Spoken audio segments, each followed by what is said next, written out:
What you're about to see is CNN's Anderson Cooper last night describing the anniversary of the Pearl Harbor attack upon that pushed us into World War II and that president's reaction to it that led us to victory in the Second World War, and Donald Trump's inaction in the war during the coronavirus pandemic, and how he failed and how Americans died, and how it's seeping into his failure as President of the United States. 79 years ago today, the country was reeling from the loss of 2,403 American lives at Pearl Harbor. Those deaths stunned the nation. There was understandable outrage and fury over the attack. President Roosevelt declared war on Japan the next day, called it a date which will live in infamy. 2,403 American deaths at Pearl Harbor. Right now, the United States is averaging more than 2,200 COVID deaths a day. That's nearly one Pearl Harbor every 24 hours. By April of next year, the University of Washington's Institute for Health Metrics and Evaluation projects the pandemic will have killed upwards of 100,000 more people in this country than all the American troops killed in 3.5 years of the Second World War. More than 500,000 dead. President Trump is the one who likened this to a war. He called himself, in fact, a wartime president. That was a long time ago. Those were in the days when he wanted to be seen as a commander-in-chief leading the effort, when he took over the coronavirus press briefings and then stopped listening to the doctors who actually knew what they were doing. Now, the president doesn't seem concerned about being a wartime commander. If anything, he seems more like a deserter. He's absent. The American people have given him leave, voting him out of the ballot box, but he still has some weeks left. He has chosen to go AWOL. He's declined to join the fight against COVID. He's not rallying anyone to wear masks. He's not talking about our dead, our hurt, our fear. Yeah, it has been that way for months, I know, but it is particularly galling given so many of us are now sick and dying. December 8th, 1941, President Roosevelt said, and I'm quoting here, "There is no blinking at the fact that our people, our territory, and our interests are in grave danger." He was spelling it out for us. August 14th, 2020, is what this president told Bob Woodward. Nothing more could have been done. Nothing more could have been done. Well, I acted early. We'll acted early. It was not just a declaration of surrender, but a justification for having already surrendered months before. Worse, unlike FDR, this president did not make it in front of Congress. His words came in a private conversation. He didn't have the courage or the decency to tell the American people the truth that he was forfeiting. But as far as he was concerned, he'd already done all he could, already checked out. Since then, another 115,000 of our fellow Americans, many of whom supported and voted for the president, as if that should even matter, but to him, you would think it might, have died of coronavirus. As of tonight, the count now stands at more than 283,000, with nearly 1,300 deaths reported just today. On Friday, the president signed an order proclaiming today National Pearl Harbor Remembrance Day.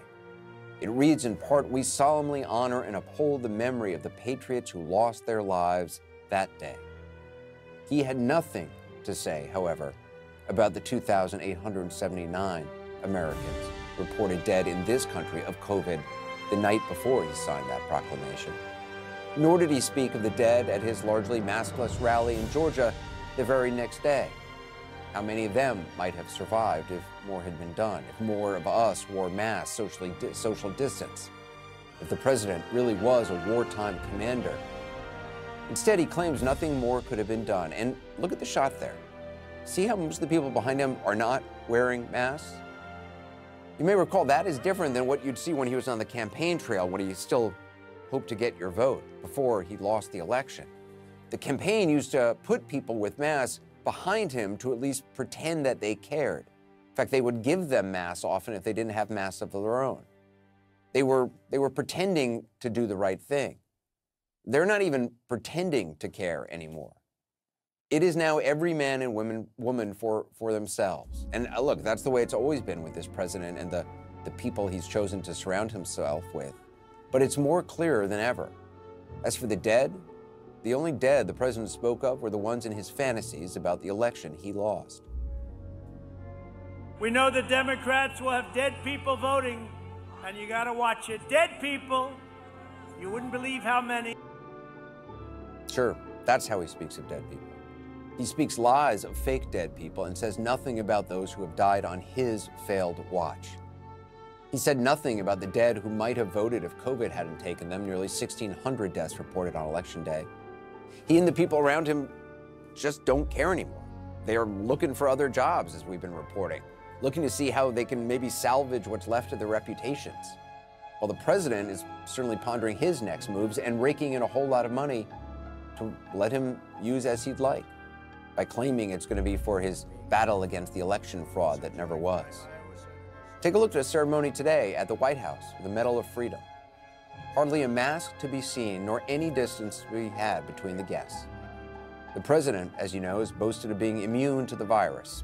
As for everyone else, does it look like he cares? He certainly cares about getting credit for the vaccine. Less than a week after the election, he tweeted, quote, "As I have long said, Pfizer and the others would only announce a vaccine after the election because they didn't have the courage to do it before."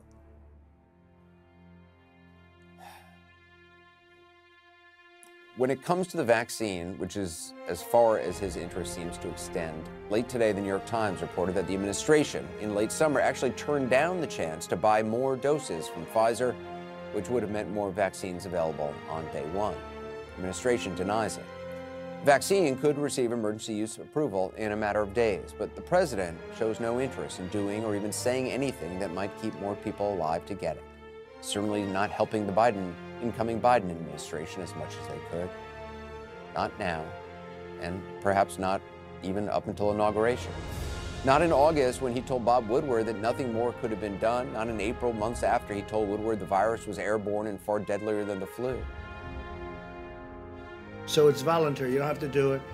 They suggest it for a period of time, but this is voluntary. I don't think I'm going to be doing it. I just don't want to be doing, I don't know, somehow sitting in the Oval Office behind that beautiful Resolute desk, the great Resolute desk, I think wearing a face mask as I greet presidents, prime ministers, dictators, kings, queens. I don't know, somehow I don't see it for myself. I just don't.